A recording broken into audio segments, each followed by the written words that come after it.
All right, we are recording. 3, 2, 1. Hello and welcome to the Gonzo Experience. I am David Gonzo Bomano. So glad that you are sharing some heartbeats with us today. Really appreciate you being here. I got a great guest on the show today who's going to tell us one hell of a story, one hell of a roller coaster, and he's still holding on. My guest today, his name is a really kind of unique name. I don't think you'll ever hear it again. You're probably the only one in the world. But his name is Jebez LeBret. Jebez, welcome to the show. Oh, thank you for having me, David. This is an honor. I love it. So I asked you a little bit about your name before we started recording. It's a Hebrew name, but you're not Jewish at all. You are half Italian, and the other half is like a lot of other different things, including French and Native American. It's like Heinz 57. I'm half Italian, half Heinz 57. Last name's French. It's just one big crazy. Well, being Italian, we would say, yeah, are you Italian? Only the good half, So. That's right. Well, hey, Jabez, really excited to meet you. Welcome to the show. I'm trying to remember how we met. Somebody introduced us, and I know we had a previous conversation, and I said, wow, this guy's great. I got to have him on the show. Do you remember who introduced us by chance? Natalie introduced us. We connected up through EO. So I'm an entrepreneur. Oh, Natalia. And Natalia. Natalia Bredikian. Just connected us together. And yeah, she is fantastic. Yeah. She introduced me to a lot of people. I've had a lot of guests on my podcast because of Natalia. And Gonzo listeners, if you haven't heard my episode with Natalia, she was so good. She's on twice. So look up Natalia Bredikian. I think she was on maybe, let's say 15 episodes ago. Really wonderful. A couple interviews there. Jabez, you got a quick hit bio here. I'm going to read it and then we're going to dig into your story here. And it's really interesting. So Jebez LeBret was homeless in high school, eventually dropping out. He would admit that he was on a path to nowhere. He decided to turn it around. After getting his GED, Jebez studied finance and marketing at Gonzaga University. He became a financial analyst, managing a multi-million-dollar P&L at Nordstrom. Jebez has delivered over 1,200 presentations globally, is a best-selling author and Forbes contributor. He sold his award-winning marketing agency in 2017 to pursue a wild idea. Bringing together his passion for education and entrepreneurship, he and his wife launched the Sisu Academy, the nation's first tuition-free boarding high school for underserved girls. Like many people, COVID forced a pivot. I like the right? So I like how you ended that. Thank you. So first of all, I want to, what's on my mind is you were homeless in high school. So tell me about that. Yeah, it's man, when we had started our high school, I remember talking to some girls who were coming from some pretty unfortunate situations. And there's this concept that sometimes life happens to you and it's not necessarily you making bad choices. Now you can make good or bad choices in life as things get thrown at you, but a lot of times it's things that out of your control.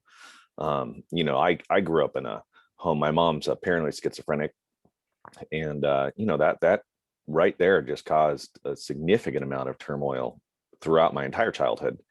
And when I was 16, it was the weekend before Thanksgiving. I came home and my stepdad, who my mom had remarried, was a kind of an abusive guy, and never hit me, but he was abusive to my mom. And they got into a fight, and finally I was like, that's it. Like, I'm feeling old enough and we're done with this messing around with this anymore. And my mom and I left. She went to go stay at a hotel. I went to go stay at a friend's, and she had an episode and then just didn't resurface for about 6 weeks. And from then on, I was on my own. Wow. And you were what, 17? 16. 16. Yep. I was 16. And I got really lucky. I stayed in my car for a few weeks, and I was showering at the school in the gym. Mm-hmm. In the morning before school started, and my baseball coach was just there one day and was like, "What the heck are you doing here? Like, why are you in the school gym showering in the morning?" And I didn't learn until later. When you go into education in K-12, you have to take this huge long test and do all the studying to become a mandated reporter, which means you have to report abuse situations or suspected abuse. And one of the things is kids that either are not showering or are doing their hygiene at school is a big red flag. And so he alerted the school counselor, and I went to a school with 2,000 students. Like, no one would have known had he not caught it. I would have blended right in. Yeah. And then, I had some parents, friends who really stepped up. And one of them, my friend's moms worked at the school, and she heard what was going on, and I had nowhere to go. And they all kind of got together and set up like a round robin, and kind of a week at a time, or maybe even 2 weeks, I kind of just bounced from friend's house to friend's house and just kind of couch surfed for my junior and senior year of high school, which is, I mean, hey, I can tell you, after being on the streets for even a few weeks, it's scary out there. Even having a couch is a big deal. Sure. And how old are you now? I'm 42. 42. I mean, this, if you're watching this Gonzo family, you would see that Jabez looks like just great, handsome, very successful, better than average adult, we'll say, right? You would never, the saying, I forget exactly how it goes, but, treat everyone with kindness and compassion, because you don't know what they're going through. And I would never know that about you. I would never have known that about you. And obviously you've climbed out of that and done very well, but listen, I'm sure there's still scars, and I'm sure, it affects your life forever having an experience like that. But kudos for you for climbing out of that, really making a success out of your life. And then really, COVID kind of, as you said, forced a pivot, but taking your experience of education and helping underserved, in this case, girls, to serve, to help, to take your experience and make the world better. And I'm sure that makes you feel better too by doing that, right? So. Yeah, I mean, it definitely is therapeutic, for sure, to help out, and I appreciate those are all very kind words. I certainly had some advantages. At the time, I didn't really realize it or see it this way, but I'm a 6 foot tall white male. When I came crawling out of the hole, there wasn't anybody there that didn't open a door for me. There wasn't a meeting that I couldn't just walk into and just go talk to somebody or get a job or apply to work at AT&T. And I was given a certain unknown at the time opportunities that maybe not everybody gets access to. And so, when we eventually, life's journey ended up at the school, part of the reason that we chose all girls is because that's one area, one group of people who, if they're having a really tough time, need a little extra help. And, most of our students were students of color. And so it's like, we recognize that, yeah, I could have had it bad. I could have had it worse. Yeah. For sure. Yeah. Well, that's part of, I think, your success is being grateful for what you did have. Right. So, that's one thing I try to do every morning and every evening before I go to sleep, is no matter how tough my day is, or, my morning is, just think about, 3 to 5 things that I'm grateful for. And it could be as simple as like, I'm healthy. Thank you. There's a lot of people that could not get out of bed this morning. Right. And, or I can walk. Thank you. There's a lot of, people that, veterans or whatnot, like just, they can't walk. I mean, so there's always something to be grateful for. And, so I would imagine that's part of your journey of success, is being grateful for what you do have and not focusing on what you didn't have. And I think that gratitude helps when you fail, because I think failure is important. I think it's a good thing. I think it's good to fail. I will say some of my failures were a lot bigger than others. And I think being able to look back and say, well, what am I grateful for? What am I thankful for? What did I learn? Like, this really sucks. Like, I started a company when I was in my 20s, and we went out of business in a spectacular fashion. Like, we raised like $500,000 and then made every mistake you could make, and overhired and bought too much. We literally bought equipment for jobs we didn't even have. Like, we hadn't even gotten contracted for the job, and we're like, well, we got to have this equipment because this is what you do within this job in industry. And like, we lost all the money and went out of business, and had to let all the nine employees go. And sobering experience, but I learned a lot, and I was better off for it. And I think that I was thankful that I got the chance to make those mistakes so I could not repeat them, hopefully. I'm going to remember that phrase, going out of business in a most spectacular fashion. We just crashed and burned. I mean, you just crushed that failure. I remember walking into the office. I started a production studio in Seattle, right outside of downtown. And we were going to do like TV commercials and radio ads and, online videos and TV videos. And I remember walking in kind of cresting towards the end where you realize, you can look at the books, you see that the writings on the wall, you are going to go down. And looking at like the $3,000 conference room table and thinking, God, that was probably not a good choice right there. Right. That was, Yeah. We should have had that card probably table. should have had instead, folding tables. Yeah. So that one, I looked at the chandelier and I was like, not necessary. Didn't really need that in here either. I mean, it was just like one of those things where you're like, oh my gosh, did I really? Wow. Okay. Well, learning lesson.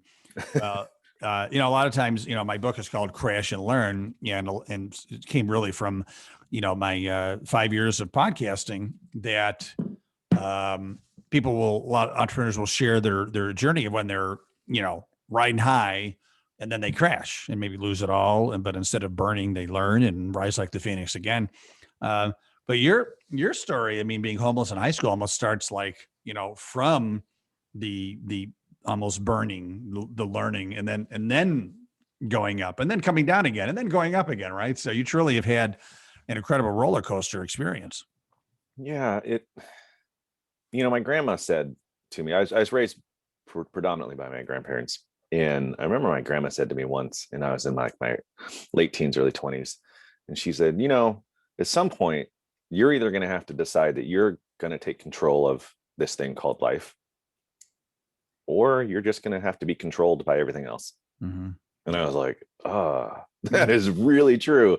Because up until then, you can get a little bit of self-pity. I mean, you can get a little bit of woe is me, as a natural reaction. I think sometimes, especially if it seems to not stop, like the other foot just keeps dropping over and over. And you're like, seriously, like, come on. And then you realize, well, wait a minute, that's all external. And I have no way to be able to change that. Yeah. What can I look internally to do to simply take one step forward for me in a direction that I want to go now? And maybe I'll change directions later. I don't know. I'm just going to keep moving forward, whatever that means. And then, just grow from there. And so I think that those words really helped me kind of reshape my perspective on what it means to go through those ups and downs and ups and downs and ups and downs. Great wisdom from grandma. Isn't it always? Yeah, I know. Well, it's true. I mean, a lot of people just let life control them and they kind of go along with the current of life. Or, you can kind of go against the current and control your own life. Right. So, no, good for her and good for you.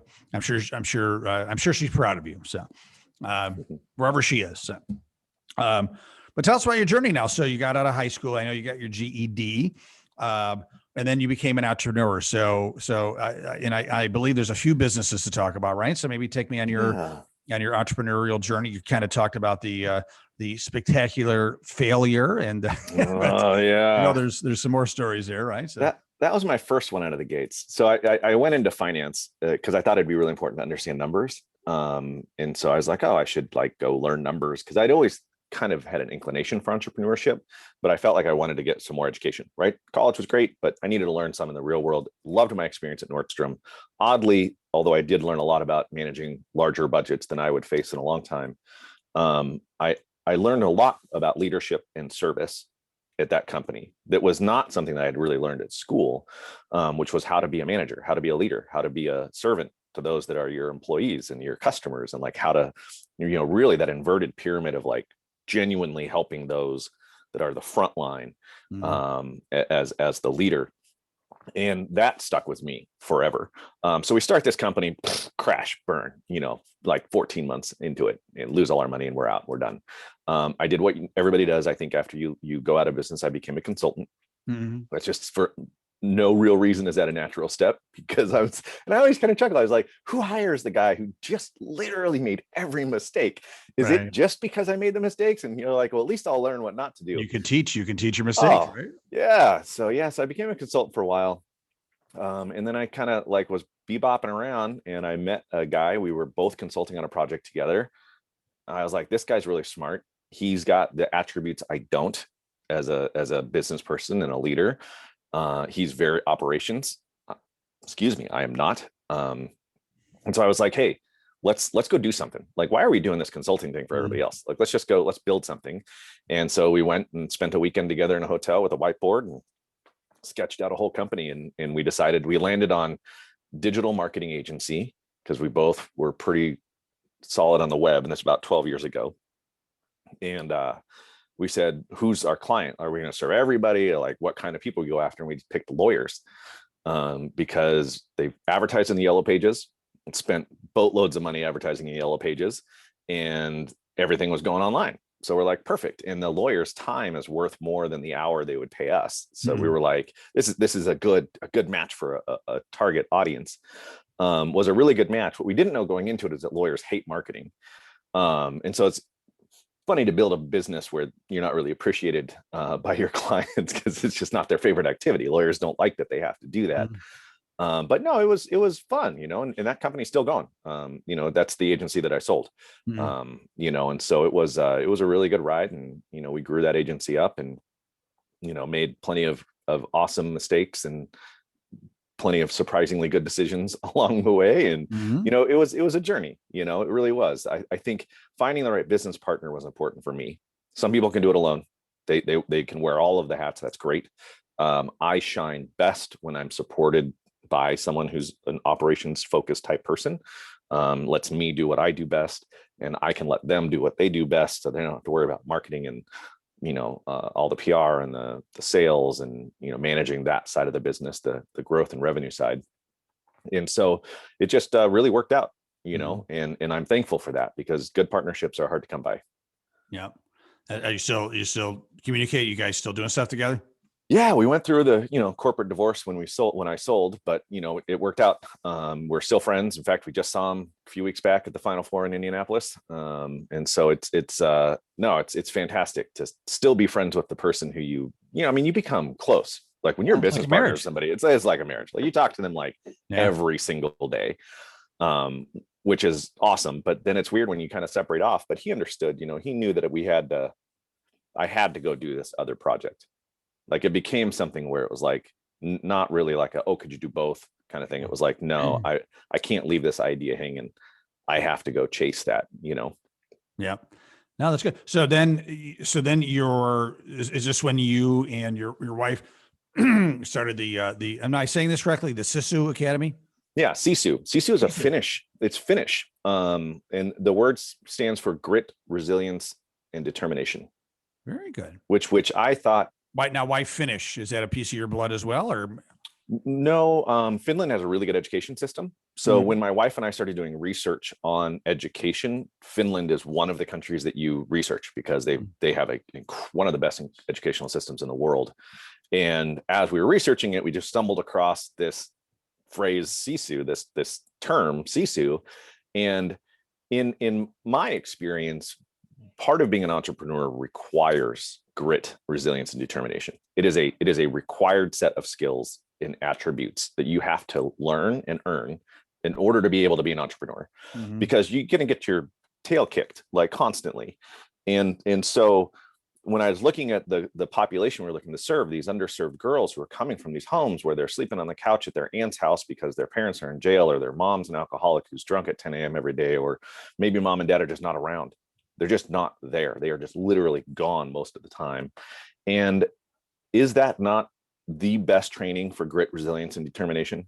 Like if you can focus that negative moment, you will learn the skills of grit, determination, and perseverance, the Sisu, without having to go through extra work. Right. You just have to figure out how to focus and channel it. And that's why we decided on the name Sisu Academy, because that's really what we were gunning for. You can learn math. You can learn history. Heck, I got a phone in my pocket that will give me the answer to every single question I could possibly have. That's a fact of a year. When was this mission established in Southern California? I can look it up on my phone. Right. What I don't necessarily have is the ability to navigate the world. And part of that is having Sisu, having that inside of you. If you're not going to have an advantage, you're going to need that to be able to power through. And so that was a big driver as to kind of how we built the program. And we really tried to take off of the plate the things that were really the struggle. It didn't start off as a boarding school. Actually, it started off as a school for underserved kids, where we're going to teach them entrepreneurship, and we're going to use entrepreneurship as their kind of their catalyst for upward mobility. And then we were like, well, yeah, but what are we going to send them home at 3:00 in the afternoon and dad's beating up mom, like, what kind of shape are they going to show up in the next morning at 8 a.m.? Like, this is not going to work here. Like, we got to solve that bigger problem first. The whole problem. Yeah. And obviously these kids, these young girls can't pay for it. So how are you funding it? Yeah, that was it.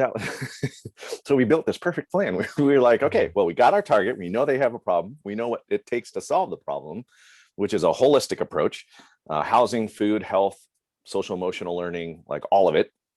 And then I was like, okay, well, they have no money. I was like, so here we go. We tested the waters at the state level to see if this was something we could do public as a public school, and it just wasn't. Somebody had tried in Oakland. A teacher had tried to make a free boarding school. And in California, just, it was not tenable. And so we said, all right, we're just going to make it a nonprofit, and we're just going to go have to raise the money. Mm-hmm. And so when we made that determination, we were in our heading into our final year of planning before we wanted our pilot year to launch. And I went out and raised $1 million, and we had our pilot year of boarding last school year, which was crazy. It's amazing to even think about getting it off the ground.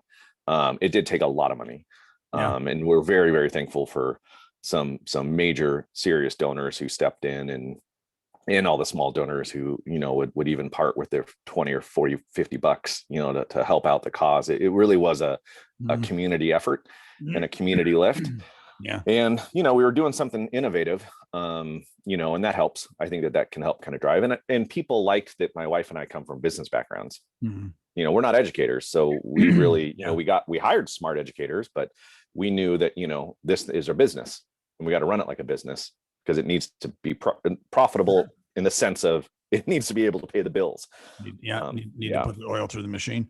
What Absolutely. About so you open? So your pilot year, did you have students, or did that? COVID. Okay. No, we had students. We had boarding. We did our first 2 weeks were at a camp out in the wilderness, only focused on getting the girls centered and ready to go learn. We did no academics for the first 2 weeks, and we bonded and we got together. Then we moved into our house, our boarding house, and we had, project-based learning going on, and social emotional classes going on, and self-esteem and field trips. And we were getting out and about into the world, and bringing in business leaders to come in and meet and talk to our girls. We had a delegation from Saudi Arabia came and visited our school and spent a day with our kids, which blew their mind, because they had never hung out with 12 people from Saudi Arabia before. And it was just phenomenal experience. And we were merging with another school, and we had just announced our merger. We were going to build a day program for students who don't need boarding, and we were going to expand our boarding program. And then all of a sudden I was like, my wife and I were talking, we're like, oh, it's getting a little weird out there. Like, what's going on? February is coming around. We're kind of like, the hair's getting, on the back of our necks. We're not really sure what's happening. And then I remember South by Southwest canceled. And that was like May, I want to say May 9th. Or March 9th, right? Or March 9th. Yeah. And I remember we were sitting in our dining room, and I was like, that's like 400,000 people go to that event. Yeah. Like that is huge. What do they know that we don't? Yeah. Like to cancel that, I was like, whoa. And then we started getting online. All these events were getting canceled. And we were like, oh my God, like, we have to get our girls secure. Like, we have to get them into secure places. We need to make sure they have access to education. I was like, everything's going to close down. The schools are going to close for sure. It's just a matter of time. And so we promptly enrolled them in a distance learning school, a school that already did distance learning. That was their whole thing, was we do distance learning. And we got them food. Like, we stocked up at the food bank and went and got all of them food. We made sure they had all of the things that they would need, like toiletries and all that jazz. We talked to their parents at length about what was happening. And on Friday, we sent, March 13th, we sent everybody home. And on Monday morning, San Diego Unified School District closed down all the schools. Yeah. It was like we just barely through the eye of the needle got our students in a good place. Yeah. And thankfully in a situation where they could hopefully thrive in the experience. But then we were left kind of floundering. Like, what do we do now? Yeah. And man, funding started to dry up. The merger fell through as things went on. Cause you remember the beginning, it was like, oh, we'll be open in another like week or two. And then it was like, not, and then it was like, oh, maybe it'll be a month or two. And then it was 15 days, not 15 days to stop the spread. Flatten the curve. And then it was not, and then it just kept not. And then next thing you know, we're like, well, what is summer's coming around? And I was like, well, we can't open in the fall. Like, this doesn't look like this is going to go anywhere. And, we had to make some really, really tough choices on, not further pursuing the plan. We sent back some checks, some donor checks that had come in late, and we kind of were like, hey, reallocate these to people who need them now. Mm-hmm. We don't know what we're doing. And thankfully in the process, Toledo, Ohio's public school district, their superintendent reached out to us and said, hey, I heard what you guys are doing. I'm really interested. Do you want to come out here and build this program in Toledo? And we live in Southern California, and our family's all down here. And we were just like, nah, not really interested. Diego, But Toledo. I know. Yeah. We're passionate about the project, but I said, hey, tell you what, I'll give you everything that we've done. All of it. I will share all of our financials. I'll share all of our business plan. I'll share all of our, like, what worked, what didn't. And you're all educators. You will probably actually be able to do this better. But let me give you all the plans. So I stayed in contact with them for a while, and they're holding on to the plans right now as they wait to see what happens with schools reopening. But hopefully it'll live on. You never know. And I licked my wounds and, kind of dusted myself off, and my wife got into doing research at University of San Diego. And I said, well, I got to do something here. And we just last week opened a round of funding for a new company. So we're just brand new into launching, and just got our first lead investor, which is really exciting. Awesome. What are you allowed to say what the new company is yet? I am. And I never understood why people do this like stealth. People are, oh, we're in stealth mode. And I was like, stealth mode, come on. Because I'm going to steal it from you. Yeah. Good luck. Do you know how hard it is to build something? I was like, if you can, go for it. Yeah. No, it's like Dell knows what Apple does, but they haven't been able to compete, right? So right. Exactly. So I have pitched up with a former executive level person from Scantron. Her name's Rachel Holloway. Awesome, amazing experience in building tech teams. And we identified a piece of missing data in K-12 education. So I'm still in ed, thank goodness, which is awesome because I still have a passion for wanting to help. We're building a search engine that is grade level specific and safe, so that kids can be in class and the teacher could be talking, and they could be in 7th grade learning about science. Teacher could be talking about elements, protons and neutrons, and maybe the kid's like, the heck's a proton? Like they just like, and you can't Google that. Like that's a worthless experience for a 7th grader to Google what is a proton, because they're going to get like Cornell University's paper on, what that is. What they need is the 7th grade answer from basically the textbook, if you will. And so the cool thing is we get to help students, because there's some gaps right now in learning due to the last year where kids have been out of school. And so we get to help the teacher, because the teacher's trying to manage this craziness, and the student can get support on what is a proton, and it'll give them a quick answer.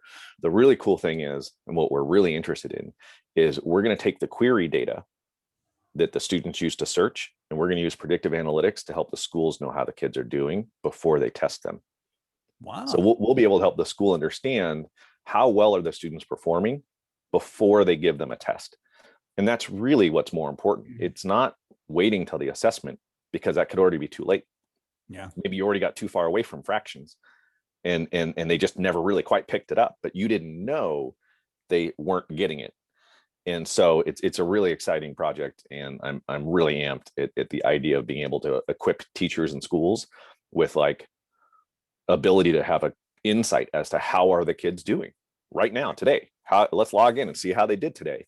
And I just think that, to me, is just going to be such an awesome experience to be able to give that to schools. Yeah. No, it sounds great. And there's, it's very needed, right? I think our education system here in America needs a big jolt, right? And we think it's so great, but like you mentioned, Norway, and there's so many education systems out there that are, and what you were trying to do with the boarding school as well is just teaching so much more than, to the test, like skills, life skills, like how to navigate like living instead of like, well, in 1812, blah, blah, blah, invaded, blah, blah, blah. Who cares? I looked it up on Google, right?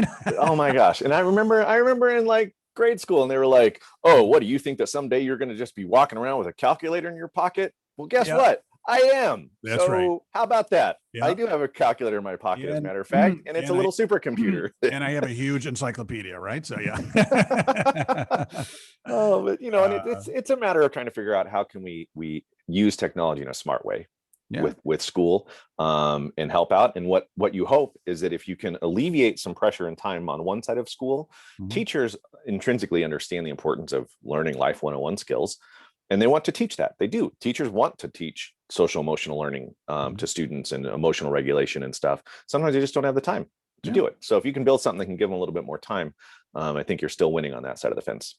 Yeah, beautiful. How many girls did you end up having in your school? We had 10. 10. Okay. So what's the status? Do you think you're going to try to get it going again someday, or is it indefinitely on hold? I don't know. That is a really, really good question.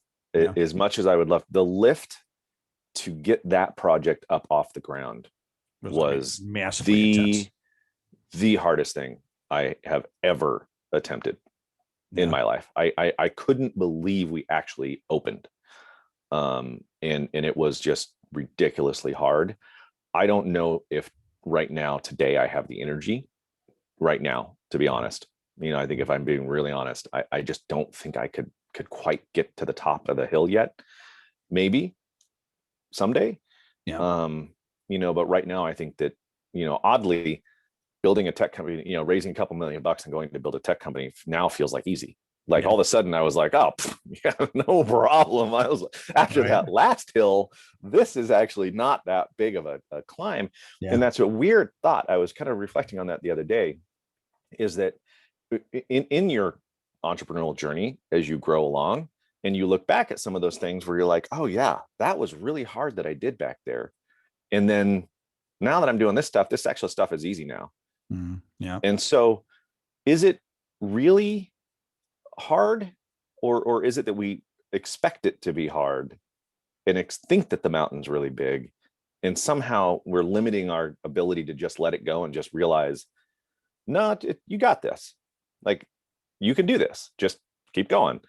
And I'm wondering if maybe I've just always added that extra layer mentally, and maybe it's time to just let that go and just not be that way anymore. Wow. Letting go. I'm not going to sing it. I was almost going to sing it, but I'm not going to sing it. You're thinking about it. You're thinking about it. It crossed my mind. All the parents out there who are listening to this, I didn't want to give them that on the episode. I wanted to give them some peace. You wanted to end on a good note. Absolutely. Well, Jabez, thank you so much for sharing your journey, the highs and the lows, and really, putting some great things into the universe, helping those girls. And I'm sure the 7 months that they had were tremendously helpful to them. And who would have thought that a pandemic would have sidelined that business? It's unbelievable, right? I mean, I don't think anyone in 2019 said, as they were doing their 2020 business planning, well, what if a pandemic hits, right? So, not in my contingency planning. whoever did knows something, and they need to be arrested. But Jabez, I really appreciate you, sharing your journey with us today, and I wish you, tons of massive continued success with your new adventure. That sounds very exciting and impactful as well. If our Gonzo family wants to get in touch with you, what are the best ways to reach out, learn more about you? Yeah, I'm big on Twitter and LinkedIn. So I'm probably the only Jebez LeBret, as you mentioned, that's out there. So if you Google me or look me up on LinkedIn or whatever, I'm always love to connect with folks and at all levels of their journey, and just believe that if we can each jump in a little bit and help the person behind us, I think that we're all going to be better off. Awesome. Jabez, thanks again. Really appreciate and sharing your heartbeats with us today. I also want to thank our Gonzo family for sharing their time with us today. Appreciate all of you, and wishing all of you continued success. Make sure to tune in every Wednesday morning. I have a brand new episode every Wednesday morning. And of course, if you'd like this interview and a lot more, don't forget to do the thing that we like: rate, review, subscribe, all that good stuff. So Jabez, thanks again. Appreciate it. Thank you so much for having me. Have a great day and stay awesome.